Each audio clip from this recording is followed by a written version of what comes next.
On May 25, 2008, the sky over Iowa darkened with indescribable fury. What began as a warm, calm afternoon soon became the precursor to hell. At 4:48 p.m., a monster of wind, classified as an EF5 tornado, touched down near Applington. For more than an hour, it advanced with relentless violence, carving a path of destruction over 70 kilometers long. Parkersburg, a small community, became the epicenter of the tragedy. 9 people lost their lives, dozens were injured, and more than 400 homes were reduced to rubble. The moment of impact. The afternoon of May 25, 2008, initially seemed like any other in the heart of Iowa. The air was heavy, still, as if nature were taking a break before unleashing itself. On the horizon, the skies began to turn a dense, almost metallic gray. Meteorologists had issued severe weather warnings, but even in a region accustomed to tornadoes, few could have imagined what was about to happen. At 4:48 p.m., a nascent storm descended from the sky and touched down near the town of Applington. It was the birth of an atmospheric colossus that in a matter of minutes would transform into a tornado classified on the most feared scale, EF5. With winds estimated at over 330 kilometers per hour, that monster unfolded over the land like a predator in search of prey. Its wide, compact, swirling walls were more reminiscent of a wall than a whirlpool. Witnesses reported a deafening roar, similar to the roar of a freight train multiplied by 10. There was no safe place under the open sky. The air vibrated with static electricity, and the ground seemed to shake under the pressure of the phenomenon. The tornado moved northeast, cutting a path across 70 kilometers of land. In its wake, the landscape changed radically. Decades-old trees were uprooted like mere weeds. The farmlands, the pride of Iowa's agricultural heartland, were crisscrossed with cyclone scars that formed geometric patterns impossible to ignore. Even the asphalt on some roads showed twisted marks, a testament to the intensity of the phenomenon. Parkersburg was in the mix, a small town of just over 1,800 residents. It was known for its tranquility and community spirit. That Sunday, many were gathered with family, others were relaxing, and still others were enjoying the Memorial Day weekend. No one could have foreseen that, in a matter of minutes, routine would turn into chaos. Warning sirens sounded, and with them came panic. In homes, churches, and businesses, people sought shelter wherever they could. Basements, interiors of houses, confined spaces away from windows. The sky took on an eerie greenish hue, an omen that in the collective memory of Midwesterners always foreshadows the worst. Then, the beast appeared. The first to see it spoke of an immense mass, wider than any building in the city. It wasn't a graceful cone or a distant rope on the horizon. It was a solid black wall that seemed to devour the earth itself. As it drew closer, the roaring sound intensified. Many described the sensation as if the world were collapsing around them. At 5 p.m., the tornado entered Parkersburg. In seconds, entire blocks vanished. Wooden houses were ripped from their foundations, dragged along, and disintegrated in the air. The beams became deadly projectiles, scything through cars, walls, and sometimes the makeshift shelters of those trying to survive. Automobiles were tossed through the air as if weightless, landing hundreds of feet from where they had been parked. Applington Parkersburg High School, the community's educational and athletic center, suffered damage equivalent to Category EF4. Much of its facilities were reduced to twisted rubble. Entire churches were leveled, industrial buildings crumbled like houses of cards. Even concrete utility poles designed to withstand decades of use were uprooted and swept away like branches. Meanwhile, in the basements and shelters, the horror was being experienced firsthand. Entire families heard their houses creaking, windows exploding, and the wind seeming to tear away every layer of their world. Some later recalled the unbearable pressure in their ears. Others described the sudden darkness that enveloped everything. For those outside, the spectacle was apocalyptic. A massive, rotating cloud engulfing entire neighborhoods, a vivid reminder of the uncontrollable power of nature. Security cameras at a nearby bank captured harrowing images. They show the wall of wind and debris moving at unimaginable speed, uprooting everything in its path. Those recordings became one of the most striking visual testimonies of the event, irrefutable proof of the magnitude of the disaster. The violence was so extreme that objects were reported to have been thrown more than 160 kilometers away. Family photographs, fragments of roofs, and pieces of furniture appeared days later in distant counties, like the ghosts of a town that had been disintegrated. This phenomenon, known to meteorologists as long-distance debris transport, is characteristic of the most powerful tornadoes, but has rarely been documented with such clarity. For 70 minutes, the tornado maintained its tremendous force, leaving a trail of destruction impossible to measure at the time. For Parkersburg, those minutes marked the difference between the past and the future. What was once a quiet neighborhood was reduced to a field of ruins. Of the trees, only splintered trunks remained. Of the houses, only bare foundations. Of the community, a deafening silence was broken by the cries for help of those who managed to survive. At 5:58 p.m., the monster finally dissipated. The sky gradually calmed, but the devastation was absolute. 9 people had lost their lives. More than 70 were injured. More than 400 homes were destroyed or severely damaged. The economic damage amounted to tens of millions of dollars, although at that moment, for the residents of Parkersburg, the figures were irrelevant compared to the magnitude of the personal tragedy. The impact was so profound that even meteorological experts were shocked. The EF5 scale is the highest category, reserved for the most destructive tornadoes ever recorded. Parkersburg became an inevitable reference in the history of American meteorology, a painful example of the brute force of the atmosphere. Chilling damage. When the tornado finally moved away from Parkersburg, what was left behind was almost indescribable. The town had been stripped of its physical identity in a matter of minutes. Where entire neighborhoods had once stood, only bare foundations, snapped beams, and haphazardly piled piles of debris remained. The extent of the damage couldn't be captured with a single glance.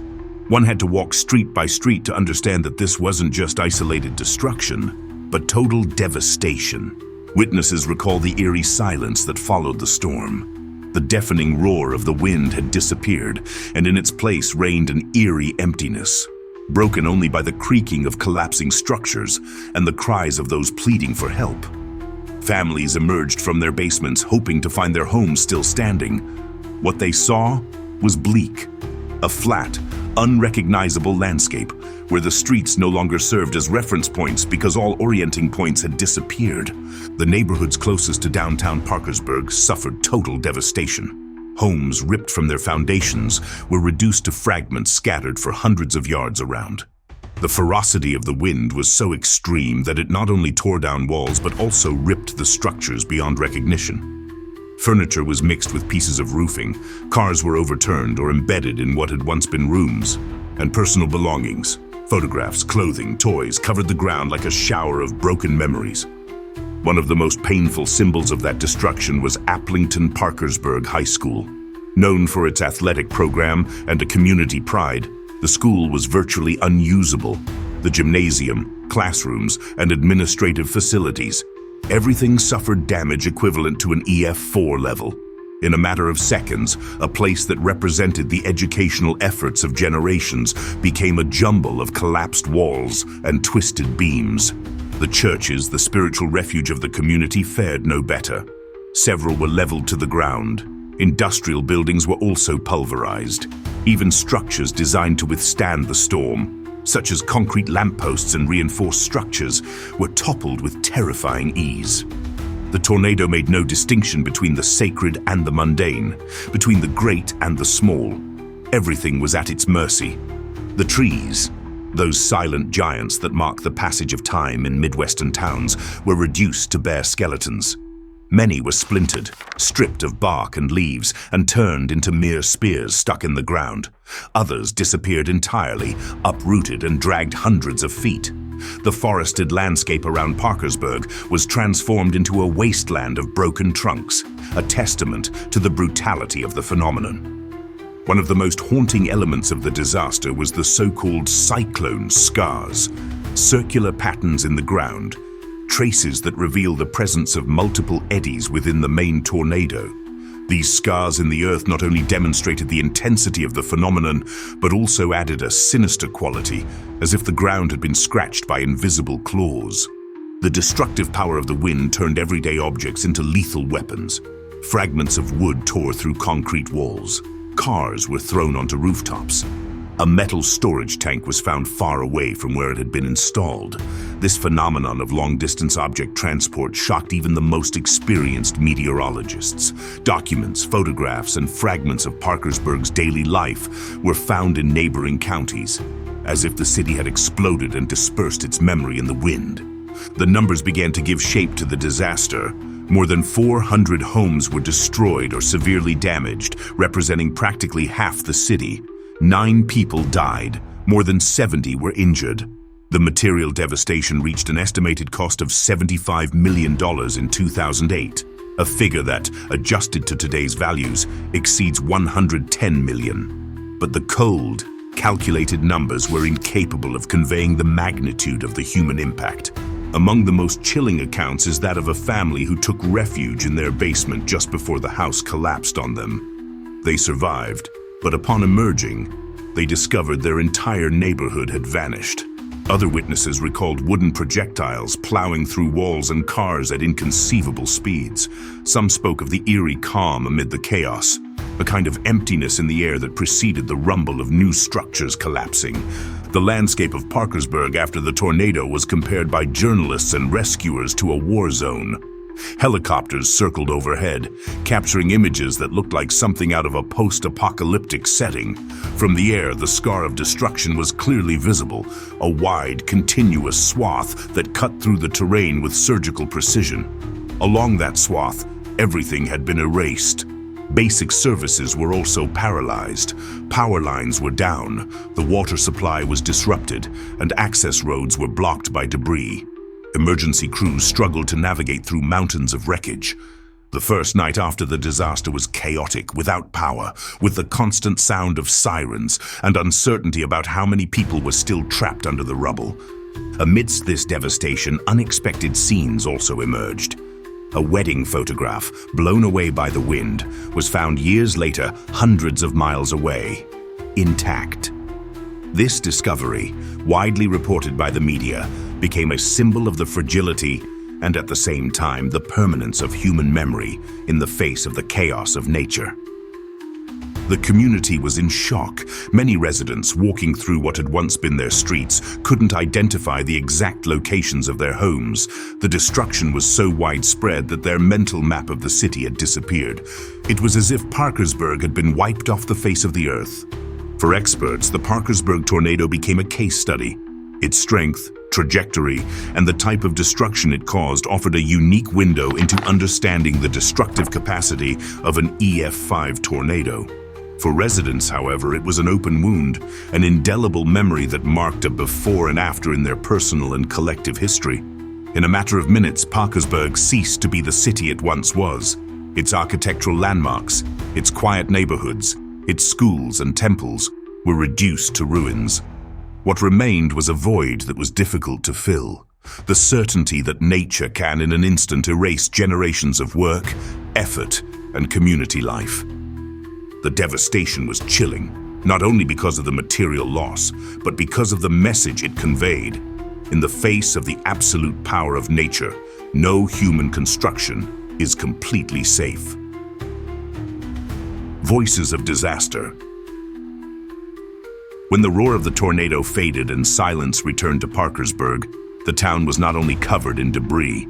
A chorus of voices also emerged, cries for help, desperate pleas, and later, the fragmented accounts of those who had survived the unimaginable. Amid the chaos, it was these voices that shaped the collective memory, testimonies that allow us to understand not only what happened, but what it felt like to live through it. One resident recalled how, minutes before the tornado struck, the sirens had sounded. She and her family ran to the basement, carrying only a few blankets. The noise was indescribable, she later recounted. It was like a train running over the house, but times 10. We could hear the walls giving way, the windows exploding, and then, suddenly, the pressure in our ears. It was like all the air was being sucked out. When they finally emerged, what they found was a void. Their home was gone, and with it an entire life they had built. Another testimony came from a man trapped beneath the wreckage of his garage. He had tried to reach the basement, but didn't have time. The debris pinned him down, and for endless minutes, he thought he wouldn't make it. I could hear the wind still swirling outside. Everything was dark and cramped. I heard screams in the distance, but I couldn't move. When they finally rescued me, the first thing I saw was the open sky where my house had once stood. The rescuers also have indelible memories. One volunteer described the scene of the first night. There was no electricity.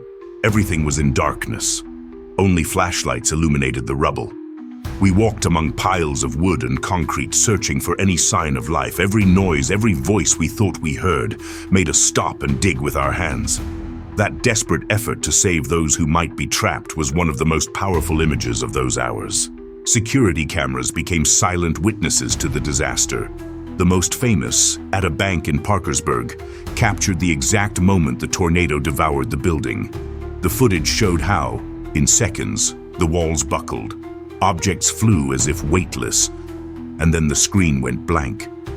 For the residents, these images became tangible proof of the monster that had attacked them, evidence that is still shocking today with its brutality.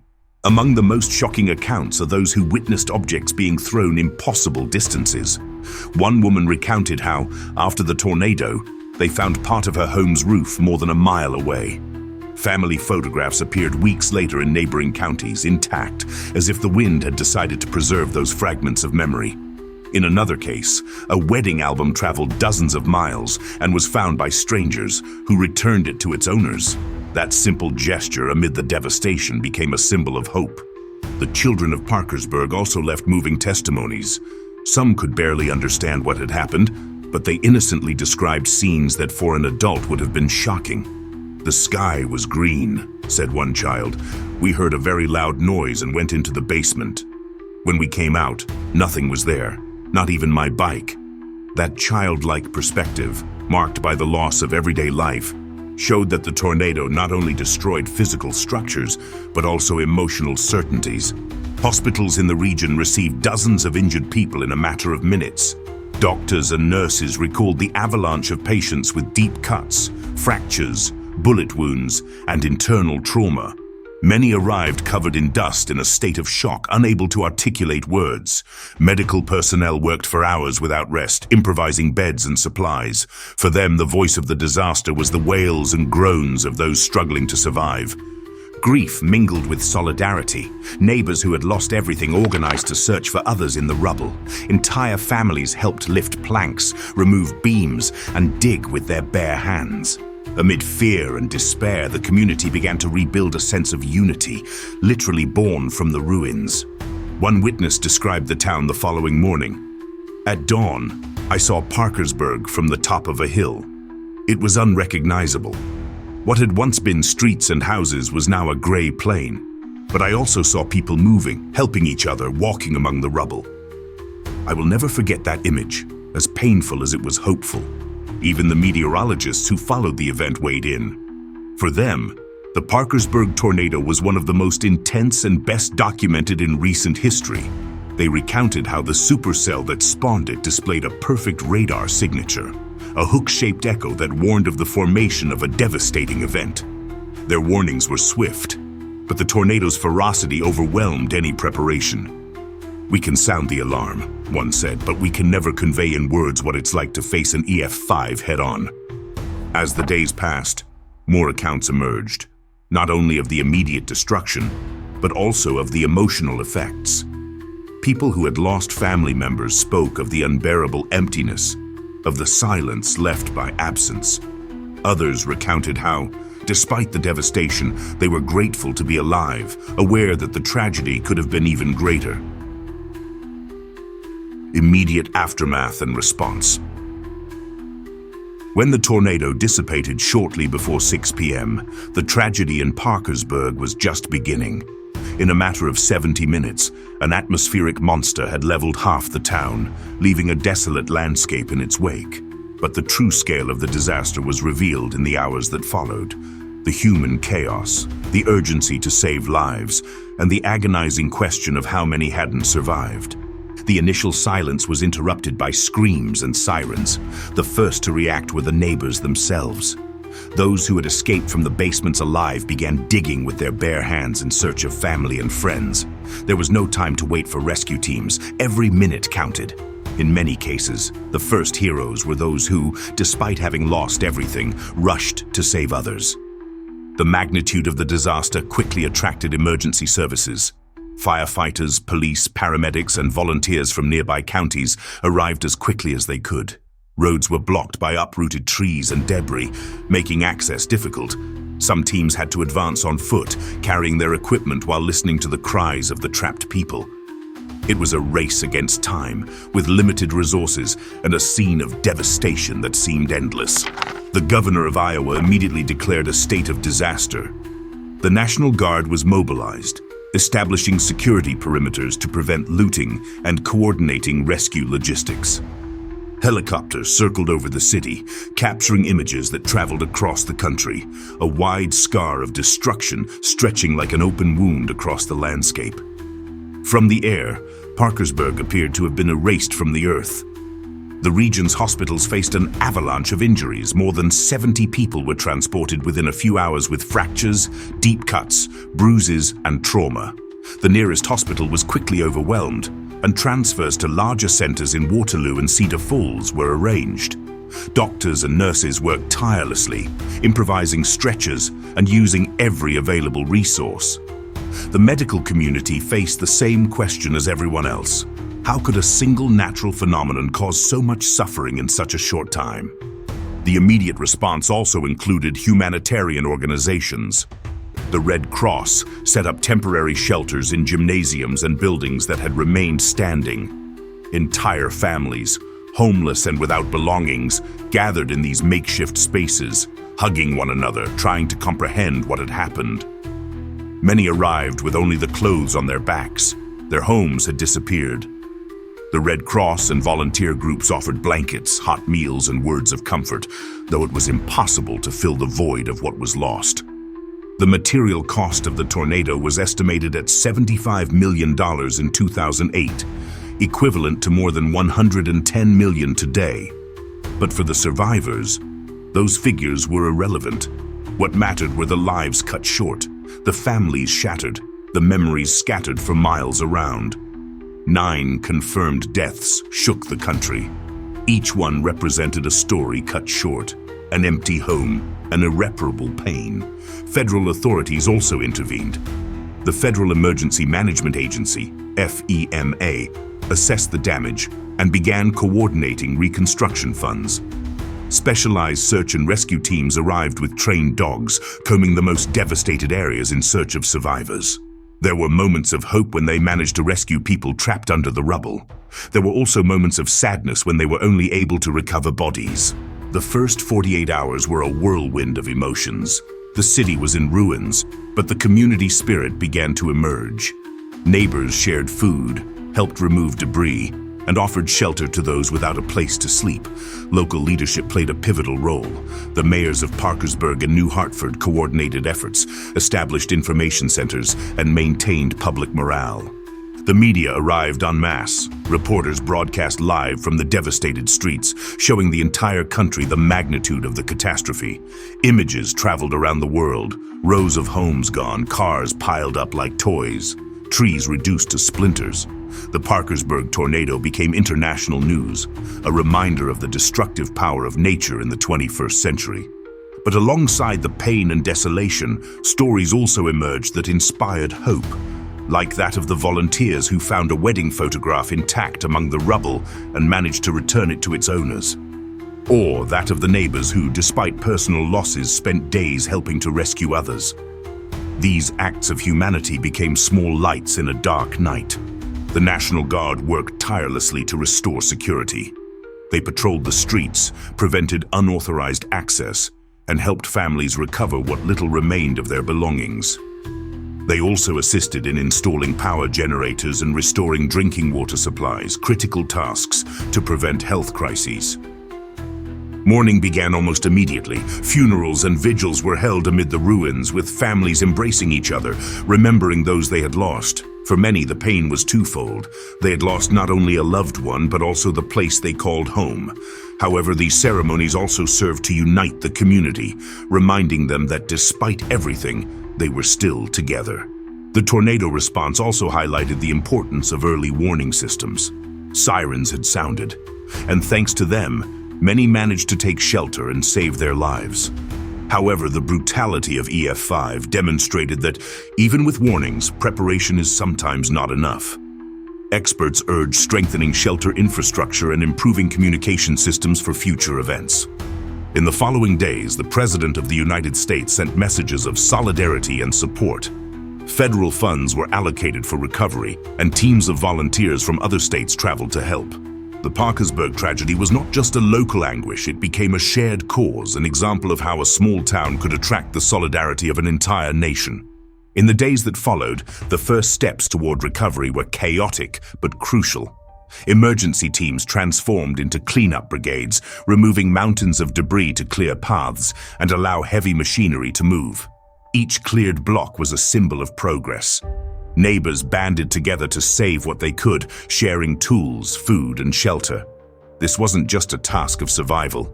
It was the beginning of the emotional and material reconstruction of the city. Aid arrived from all corners.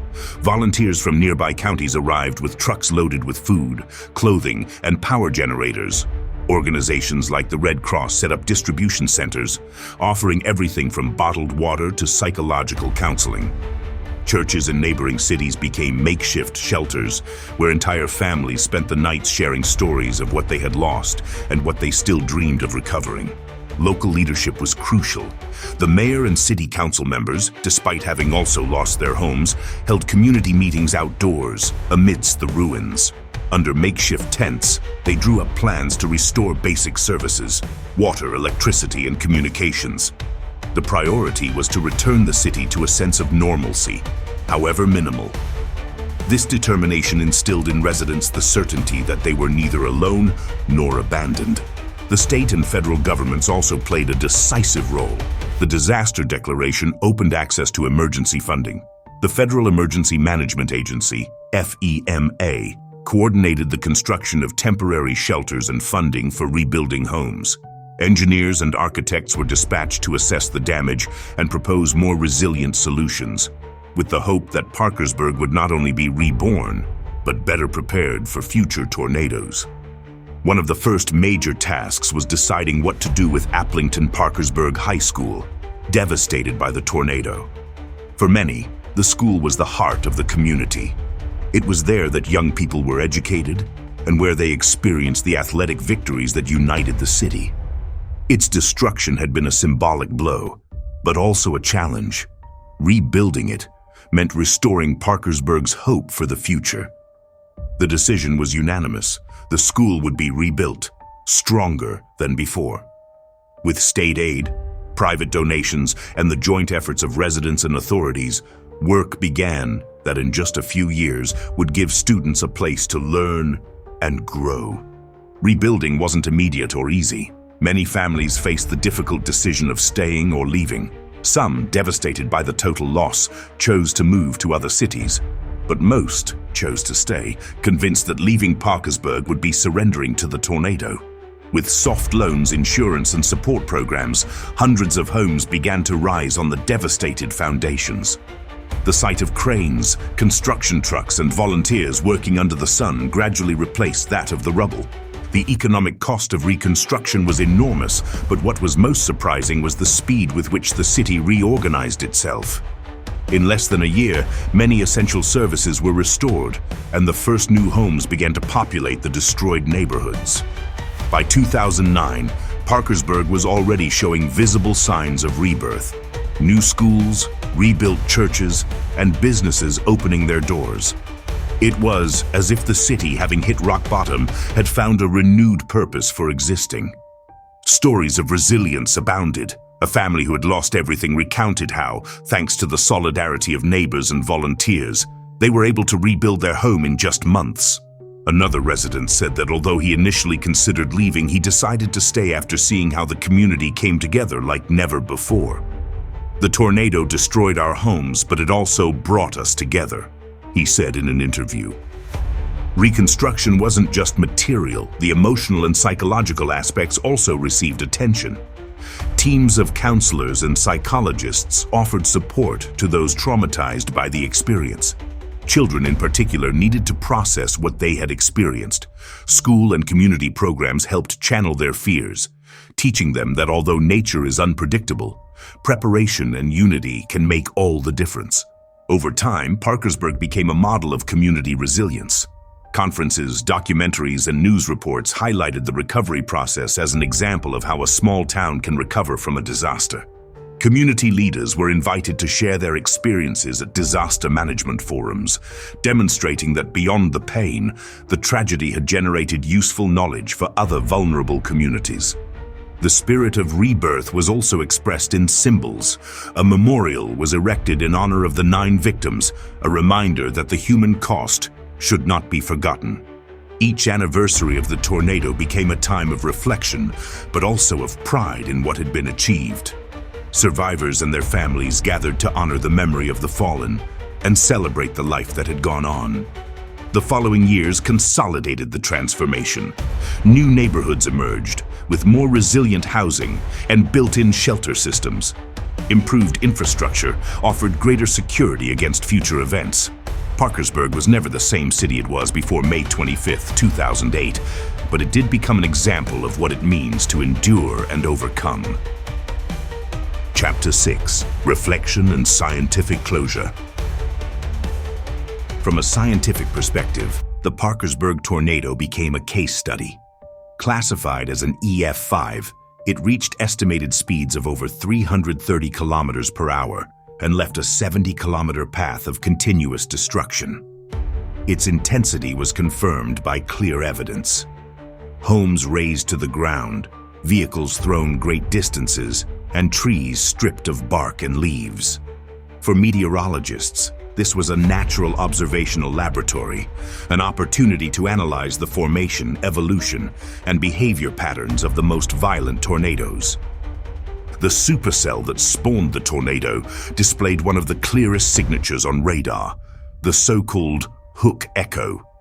This pattern, visible in weather images, is a clear indicator of intense rotation in the atmosphere. Thanks to these signals, experts were able to issue warnings well in advance. However, what happened in Parkersburg demonstrated a fundamental point. Even with warnings, the magnitude of an EF5 event can overwhelm any preparation.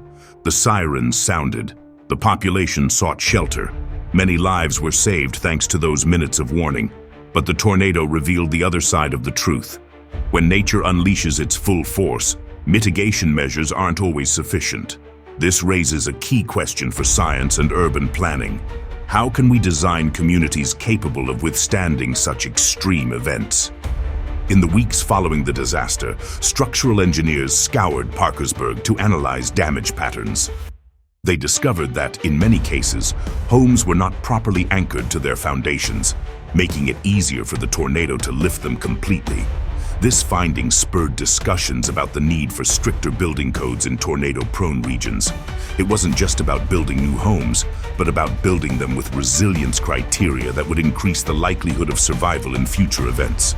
Underground shelters, or storm shelters, also gained importance. In Parkersburg, many families survived by seeking shelter in basements. However, not all homes had this option. Since then, authorities and security organizations have promoted the installation of community and private shelters, aware that a minute underground can mean the difference between life and death. In the meteorological field, the Parkersburg tornado reinforced the importance of Doppler radar technology. The signals recorded that day allowed experts to clearly identify the formation of the tornado. But it also made it clear that communication with the public is as important as science itself. Detecting danger is useless if the message doesn't get across or isn't understood. Public education campaigns in Iowa and other Midwestern states intensified, teaching the public how to react to a warning and emphasizing the need to have a family emergency plan. The human and material toll also left harsh lessons. 9 lives were lost and more than 70 people were injured. For survivors, the pain didn't end with the storm. Many carried psychological trauma, anxiety, and fear every time the sky darkened. The scientific and medical community understood that the impact of a tornado is measured not only in physical terms but also emotionally. Mental health programs, previously underestimated, began to be integrated into natural disaster response. Parkersburg also revealed the power of community resilience. The rebuilding process was not just a feat of engineering and financing, but a demonstration that the social fabric can be strengthened in the face of adversity. The collaborative work of neighbors, volunteers, local authorities, and outside organizations showed that recovery depends not only on financial resources, but also on the will to remain united. This lesson has been shared at conferences and emergency management manuals across the country. A cohesive community can withstand even total devastation. Scientific reflection inevitably blends with philosophical reflection. The Parkersburg tornado reminds us that, faced with nature, human beings remain vulnerable. We can make progress in prediction, improve infrastructure, and prepare, but we will never be able to fully control the force of the wind. What is in our hands is how we respond, with science, with solidarity, with preparation. Each tornado anniversary has become a time of remembrance and learning. The city commemorates the victims and celebrates what has been rebuilt. School events, vigils, and weather safety talks are held. Parkersburg doesn't just remember the pain, it turns its experience into a message for future generations. Nature can strike brutally, but there's always the possibility of rising again. Today, more than a decade later, Parkersburg looks renewed. New housing, improved infrastructure, and shelters installed in many homes are a testament to the reconstruction. But beneath that new appearance lies a collective memory that will never be erased. Survivors remember the roar, the darkness, the fear. Scientists remember the technical lessons. And everyone remembers that on that day, life changed forever. If you want to continue exploring the secrets, mysteries, and fury of the planet's most extreme tornadoes, join us. Subscribe now to Extreme Tornado and stay ahead of every story, every tale, and every storm that made history. Because what you saw today is just the beginning.